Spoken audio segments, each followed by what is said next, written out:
Je vais pas vous mentir, c'est dur. Voilà, c'est vraiment dur. Mais quand on a la niaque, on y arrive. Et voilà, je pense qu'il faut du travail.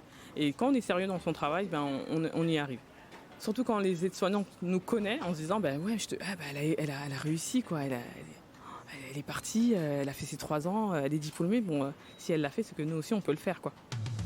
Bonjour, je suis Anne-Cécile Sarfati. Vous écoutez Sentez-vous légitime, le podcast qui met en lumière la réussite des femmes de l'AP-HP, l'assistance publique Hôpitaux de Paris. Aujourd'hui, je reçois Assiatou Cissé, qui exerce en qualité d'infirmière diplômée d'État après avoir été aide-soignante pendant de nombreuses années. Elle a 39 ans, elle est mariée et elle est mère de 3 enfants.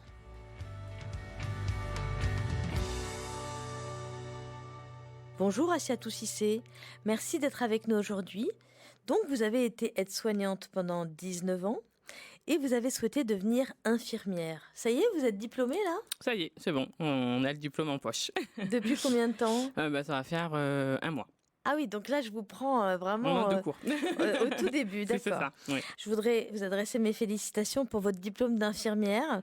Est-ce que vous imaginiez un jour que vous alliez devenir infirmière ? J'ai toujours voulu, donc c'est vraiment une volonté depuis que je suis toute petite.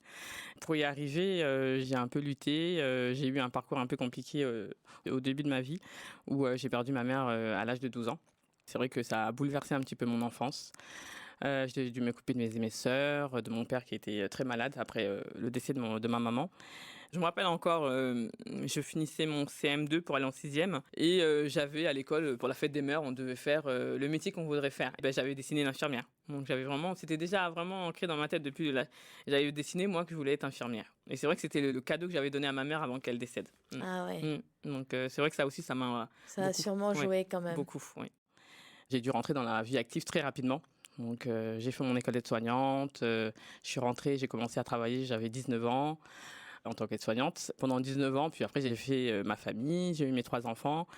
Et à chaque fois, je repoussais un petit peu à chaque fois. Après chaque accouchement, je me dis, bon, je vais reprendre. Bon, je passais le concours, je l'avais, mais il y avait toujours des complications qui allaient derrière. Donc à un moment, j'ai un peu renoncé. Un jour, avec ma meilleure amie, avec qui on a fait tout le parcours ensemble, que ce soit notre parcours aide-soignant, au lycée, depuis le lycée on est ensemble. Elle l'a passé, elle m'a dit ça y est, je l'ai eu, c'est à toi, je te laisse les clés, t'as intérêt à y aller. Donc elle m'a boosté pour que je fasse ce concours. Je suis partie au concours. Je l'ai passé en 2019, je l'ai eu, mais ma note ne me permettait pas d'être financée. Je pouvais même pas faire un report. Et là, je l'ai eu avec une note, on va dire, raisonnable pour la PHP et j'ai pu être financée. Refaire des études, repasser des diplômes à mon âge avec des enfants, mais au secours, quoi. Alors, Assiatou Cissé, vous avez entendu le jingle. Ce sont des remarques que se font des jeunes femmes à la PHP qui sont aides-soignantes peut-être comme vous et qui se posent la question de refaire des études. Vous, comment ? J'imagine que ça n'a pas été simple avec 3 enfants. Retourner faire des études, c'était pas gagné. Comment vous avez trouvé la force ? Ma volonté. Je pense que si on n'a pas de volonté, on peut rien faire. Donc j'avais la niaque, comme on dit. Je voulais vraiment réussir et je me suis donné les moyens pour. J'ai eu vraiment l'aide de ma famille, plus exactement mon mari. Conjoncture Covid a fait qu'il a été au chômage, donc finalement pour moi c'était c'était bien. Donc voilà, il a pu rester à la maison les 2 dernières années de ma formation. Donc il a pris en charge les enfants et le quotidien de la famille. Donc j'ai pu m'occuper, me mettre vraiment à fond dans mes études. Ça a été vraiment une très grande aide. Il est vraiment fier de moi, il me le dit encore et il m'appelle son infirmière d'État. Donc, donc voilà, je pense que voilà, il est arrivé un moment où vraiment il a vu que j'ai vraiment trimé pendant ces 3 ans et lui il m'a beaucoup soutenu. Donc voilà. Est-ce que vous êtes passé par des moments de découragement avant de réussir ? Vous m'avez dit tout à l'heure que vous aviez tenté 2 fois sans succès. Est-ce qu'à un moment donné, vous avez été tenté de renoncer à cette évolution ? Oui, 1 fois, 2 fois, je suis quelqu'un qui a quand même la niaque, mais c'est vrai que rater 2 fois le concours, ne pas y arriver, c'est toujours, c'est du temps déjà à préparer, c'est un temps, hein, c'est une prépa, donc faut la préparer avant d'y aller. Je me plaisais bien, hein, en tant qu'aide-soignante, c'est l'un des métiers que j'ai, voilà quoi, je suis nostalgique de ces années-là que j'ai passées en tant qu'aide-soignante. Donc je me suis dit, j'ai toujours quelque chose, quoi, même si j'arrive pas à arriver Oui. à ce diplôme, bah, je resterai toujours dans le médical et c'est la chose qui me... Voilà. Oui, c'était pas un désespoir pour vous. Pas un désespoir, mais c'est voilà. vrai que j'aurais Mais bien bon. voulu évoluer, c'est ça. Et alors du coup, la confiance, elle est revenue par votre copine, c'est ça? Elle est revenue par ma copine, qui l'a passée en 2018 et qui me l'a pas dit, hein, et pourtant on s'est toujours au téléphone, mais elle ne m'a rien dit. Et elle me dit, bon, je veux t'avouer quelque chose, j'ai eu les résultats, je suis diplômée. Après je lui dis, ah bon? Elle me dit, oui, oui, maintenant c'est à toi. Ça correspond à quoi comme temps de préparation C'est vrai que bon, moi les mathématiques c'est pas trop mon truc, donc c'était ça. Donc elle était très matheuse, donc elle m'a beaucoup aidée. On a beaucoup de choses dans le concours et elle m'a aidée dans ce domaine-là et aussi à l'oral parce qu'on a un oral et elle m'a préparé à l'oral les questions oui. qu'on pourrait me poser. Et c'est vrai que ça m'a beaucoup aidée. Alors, est-ce que à l'hôpital, vous avez croisé le sexisme? On va dire oui, oui. De toute façon, voilà. En tant que femme, partout où on va, je pense qu'on le ressent plus ou moins. Et c'est vrai que moi, quand j'ai voulu passer mon concours, j'avais 2 de mes cadres qui m'ont un petit peu pris dans leur bureau pour me dire, vous savez, Assiatou, vous avez 39 ans, j'avais 37 ans et demi, avec 3 enfants, ça va être très difficile. On sait que vous êtes motivé, ça se voit, ça s'entend, mais voilà, on préfère vous prévenir que... Voilà. J'avais un autre collègue, homme, voilà, lui on l'a pas appelé dans le bureau. Il était un peu plus jeune que moi, ben, peut-être pas le même profil que moi, je comprends. Hein. Mais c'est vrai que moi j'ai lu ça un petit peu en me disant, bon, c'est parce que j'ai des enfants que je peux pas réussir, quoi. Eh oui, c'est ça. Et comment vous avez réagi? Oh non, très bien. Oh non, non, non, bah, du tac au tac. On me posait des questions, je répondais. Donc vous avez réagi en montrant qu'en fait, ces remarques n'allaient pas changer non, votre décision. Pas du tout, vraiment, non, non. Et alors aujourd'hui, ils savent, ces 2 cadres? Oui, ça très bien. Et ils ont été surpris? Surpris, je sais pas, j'ai pas eu de retour d'eux, mais je sais très bien parce qu'ils sont toujours dans l'hôpital où je travaille, donc oui. Je sais qu'il y a eu un retour. Quel soutien vous avez eu pour devenir infirmière, vous pousser là-dedans? Est-ce qu'il y a une femme? Oui, une femme, ma cadre sup de l'époque, qui m'a beaucoup aidée, surtout pour l'oral. Elle m'a aidée parce qu'on a un projet à rendre à la DRH, hein, à la direction des ressources humaines. Donc elle m'a aidée pour ce projet écrit, pour mon CV et pour l'oral. Elle a pris du temps, elle a pris un week-end, elle était de garde, elle est venue me voir dans mon service, je travaillais ce week-end-là et elle m'a beaucoup aidée, elle m'a donné beaucoup de conseils. C'est une femme qui, elle aussi, a commencé en bas de l'échelle et qui est remontée pour devenir cadre sup du DMU. Donc, DMU, vous pouvez me dire? Département, je ne me rappelle plus trop bien. Médical universitaire, c'est peut-être? C'est ça. C'est vrai que ça a été pour moi une inspiration. Et une générosité de sa part. Oui, c'est ça, c'est vrai. Oui.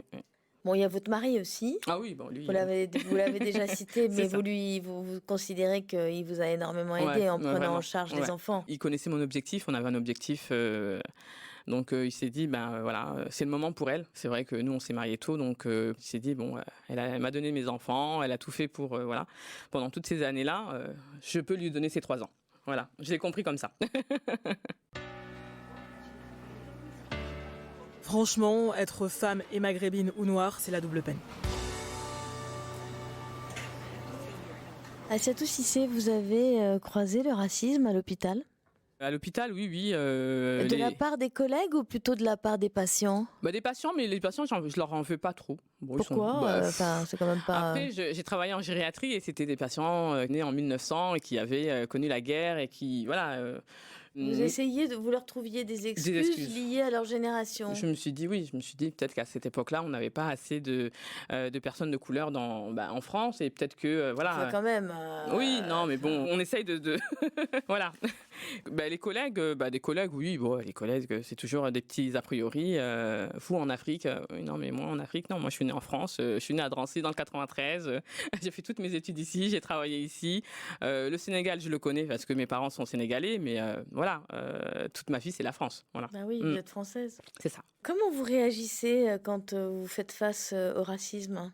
Je préfère le prendre au 2e degré et passer outre, vraiment. Ouais. On a évolué, on est en 2023, je pense que voilà. Il faudrait que tout le monde évolue sur ce côté-là et il y en a encore qui sont encore en arrière pour moi. Hein. Donc je les laisse derrière et moi j'avance. J'avais le choix d'aller à l'école sur Paris, à Picpus. À l'école d'infirmière, on est ouais. bien d'accord. Ouais, D'accord. à la PHP, il y a plusieurs écoles, donc j'avais le choix d'y aller. C'est vrai que le 93 était près de chez moi aussi, j'habite dans le 95, donc c'est pour ça que j'ai choisi le 93. Mais j'ai choisi parce que j'ai voulu montrer aux jeunes filles maghrébines et noires qu'il était possible d'y arriver. On peut réussir. On n'est pas voué à l'échec. Donc j'ai été déléguée pendant ces 3 ans. Donc j'ai porté à bout de bras, on va dire un petit peu, ces étudiants, 200 étudiants de ma promo, et vraiment ils me l'ont bien rendu parce que vraiment ils étaient très très gentils avec moi, pas un mot de plus, très respectueux et voilà. Parce que vous étiez plus âgée? J'étais plus âgée. L'âge moyen, c'était à peu près entre 18 et 22 ans. Ah oui, d'accord. Oui. Donc vous étiez un peu la grande sœur. Oui, plutôt la maman, il me disait. On me disait plutôt la maman. Quand même, faut pas exagérer. Ouais. On nous appelait les mamans. On était plusieurs, on était 3 ou 4 pareil que moi qui étaient en promotion professionnelle. Donc on nous appelait un petit peu les mamans parce que c'est vrai que bon, quand ils n'arrivaient pas à l'heure, on les appelait. Mais vous êtes où voilà. Donc, là actuellement, j'ai commencé il y a bientôt, je veux dire 1 mois et quelques jours. Comme infirmière? Comme infirmière, oui. Comme infirmière. J'ai été doublée pendant 1 mois. C'est vrai que j'avais toujours quelqu'un qui me chaperonnait derrière moi, donc c'est vrai que là c'était encore un petit peu, on va dire, facile, parce qu'on avait toujours quelqu'un sur qui s'appuyer. Et là, maintenant que je suis seule, c'est vrai que c'est un peu plus compliqué, mais j'essaie toujours de garder ce côté relationnel avec le patient. Je crois que c'est le truc le plus important que je gardais, que j'ai toujours eu pendant mes années d'aide-soignante, où j'ai vraiment ce côté-là où on met en confiance le patient, et dès qu'il est en confiance, tous les soins peuvent se passer paisiblement. Voilà, dans la bienveillance. C'est vrai que là, en tant qu'infirmière, le temps, il est un peu plus court au niveau de ce temps relationnel parce que il y a du boulot. On a tendance à dire aux patients qu'on revient et c'est vrai des fois, on revient, mais pas au moment où on leur a dit qu'on allait revenir, et c'est vrai que ça peut être très frustrant pour le patient. Des fois, on est, sans mentir, on oublie, on est parti voir le patient, puis on a fait autre chose et c'est vrai qu'on a oublié. Bon, après, les patients rappellent et on fait le soin. Mais c'est vrai que moi, j'ai toujours été dans le truc de pas leur dire que je revenais, leur dire peut-être un temps, c'est-à-dire que bon, il est 14h, ils ont besoin de moi pour, je sais pas, pour la toilette, imaginons le matin, je reviendrai à 10h30, on fera la toilette ensemble. Vous êtes sûr que oui, je reviendrai à 10h30. On s'est donné un temps, voilà. Et si je ne suis pas là, ça sera entre 10h30 et 11h. Donc, essayer de donner un temps pour que pour eux, ça soit plus réel. Et c'est vrai que moi, ça m'a beaucoup aidé. Et j'ai déjà vu des collègues, je reviens, ils ne reviennent pas. Et les patients, le matin, oui, votre collègue m'a dit qu'elle allait revenir, elle n'est jamais revenue dans la nuit. Voilà, je ne comprends pas. Bon, voilà, on ne peut pas toujours... Et donc vous êtes sensible, je pense, à cette vulnérabilité du patient quand il est à l'hôpital quand même. Moi, je pense que le patient, c'est le maillon. C'est surtout avec lui qu'on avance, quoi. Sinon, s'il n'y a pas le patient, on ne peut pas avancer, quoi, dans notre travail. En tant qu'infirmière, vous dites qu'il y a un peu plus de boulot, mais c'est aussi lié au fait qu'il n'y a pas assez d'infirmières, c'est ça? Oui, aussi. Pour moi, là, je suis en service de gastro-entérologie à l'hôpital Saint-Antoine. La nuit, à moi toute seule, j'ai 14 patients. C'est beaucoup sans être beaucoup, mais c'est vrai que quand il y a du boulot, ça se ressent. Il y a des soins chaque heure. Les patients sont demandeurs. C'est des patients, beaucoup, qui ont des cancers. Donc, c'est vrai qu'ils sont très douloureux. Donc, ils sont très demandeurs. Et fragiles.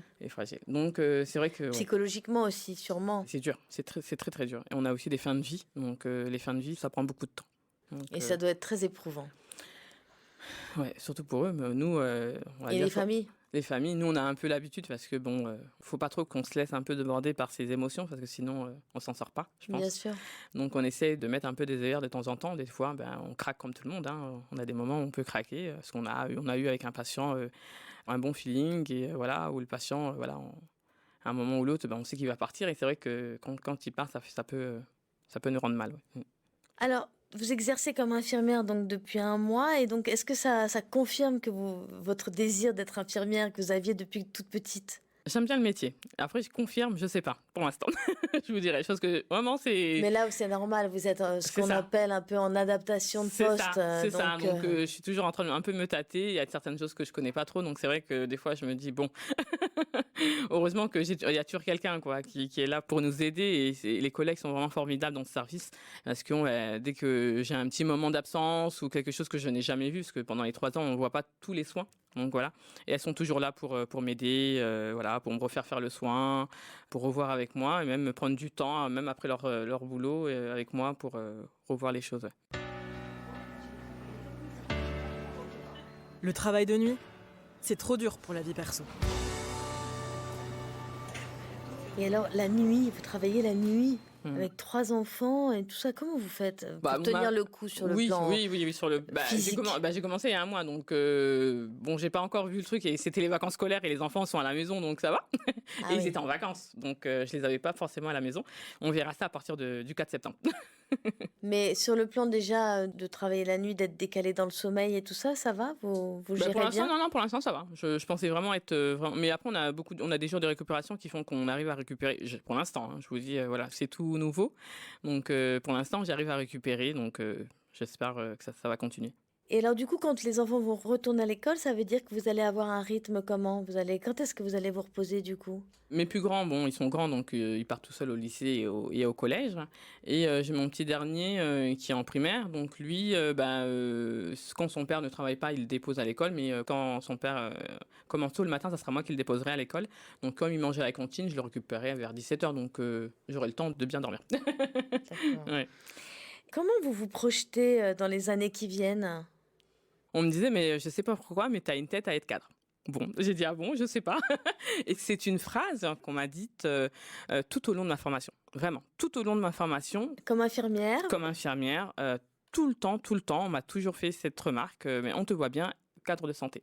Bon, ok, bon. Et cadre de santé, alors ça correspond à quoi quand on est infirmière? Il faut refaire des études Oui, encore? il faut faire une année, c'est une école de cadre d'un an en plus. D'un an en plus des 3 ans que vous venez de passer. C'est ça. Et alors donc, je vous sens déjà excitée à l'idée de passer un jour ce concours. Bah oui, parce que là, franchement, je me dis, si on me le dit et que peut-être que je suis faite pour aussi, hein, je sais pas. On m'a toujours dit, tu feras infirmière et je l'ai fait. Tu seras cadre, je vais essayer de le faire. C'est quelque chose qui me plaît aussi. Qu'est-ce qui vous plaît dans l'idée peut-être un jour d'être cadre? D'avoir évolué, d'être vraiment partie de bas de l'échelle et d'être montée. J'ai été infirmière. Et je serai peut-être cadre de santé et je gérerai une équipe entière. Donc ce côté-là, ouais, c'est en tant que femme. Ouais. Bon, il y a beaucoup de femmes en cadre, hein, mais c'est vrai que pour moi, femme de couleur, ouais, c'est vrai que ce serait. Il y a à la fois la fierté, voilà, du parcours, mais il y a aussi, j'imagine, la transmission aux plus jeunes et tout, que nous avons bien vu dans ce que vous nous avez raconté avec vos Les étudiants, mes vos collègues, étudiants, vos collègues, ouais, vos mes co-élèves là, voilà, c'est ça. de l'école d'infirmière. Ouais, c'est ça. Qu'est-ce que vous donneriez comme conseil à celles qui hésitent à repartir dans des études pour évoluer? J'ai été soignante pendant 19 ans. Je resterai toujours nostalgique de ces 19 ans d'être soignante. J'ai adoré mon métier, surtout quand on a une bonne équipe. Vraiment, c'est formidable de travailler dans ces conditions-là. Moi, je leur dirais, foncez, vraiment, foncez. La PHP nous offre l'opportunité d'évoluer, donc il faut le prendre. Voilà. Et vraiment le faire, foncer. Ça veut dire aller en parler à son supérieur hiérarchique, Oui, ça veut c'est dire ça, aller à ses taper à la collègues, porte oui. de la DRH. C'est ça, c'est ça. Ça veut dire quoi? Moi, dans mes 3 ans, j'ai eu à revenir pendant les grandes vacances en tant qu'aide-soignante, parce qu'on ne nous prenait pas les 2 mois de vacances, donc on revenait quand même pendant 1 mois en tant qu'aide-soignante. Et j'ai eu plusieurs collègues. J'étais pas forcément dans mon service, mais dans plusieurs services de l'hôpital. Et beaucoup d'aides-soignantes qui sont venues me voir en me posant la question, Assiatou, oui, on m'a dit que ça y est, tu es à l'école, alors comment ça se passe? Donc voilà, je leur ai dit, je vais pas vous mentir, c'est dur. Voilà, c'est vraiment dur. Mais quand on a la niaque, on y arrive. Hein, et voilà, je pense qu'il faut du travail. Et quand on est sérieux dans son travail, on y arrive. Et elles m'ont dit, oui, là j'ai mon projet pro à faire, est-ce que tu peux m'aider? Et j'en ai aidé beaucoup à construire ce projet pro. Et là, j'en ai 2 reçus pour rentrer cette année, là, en 2023. Ah, c'est génial, Ouais, vous ouais. devez être super fière non, contente, super d'avoir contente. suscité Ouais, des c'est vocations sûr. comme ça. Ouais, non, super contente. Et j'en avais une autre qui voulait passer le concours, mais qui n'a pas réussi. Mais bon, elle s'est donné un autre objectif pour être secrétaire médicale. Mais j'étais contente pour elle aussi, parce que je me suis dit, elle a trouvé évolue, ça, quoi. elle évolue Elle aussi. évolue de sa façon, mais elle évolue. Et c'est vrai que même encore il n'y a pas longtemps, par message, elle me disait vraiment qu'elle me remerciait et tout. Donc voilà, ce côté-là aussi, surtout quand les aides-soignantes nous connaissent en se disant, elle a réussi, quoi. Elle est partie, elle a fait ses 3 ans, elle est diplômée. Bon, si elle l'a fait, c'est que nous aussi, on peut le faire, quoi. Donc, je pense que voilà, ça aide beaucoup de personnes et voilà. Et c'est pas quand même difficile, parce que vous avez parlé des maths là tout à l'heure.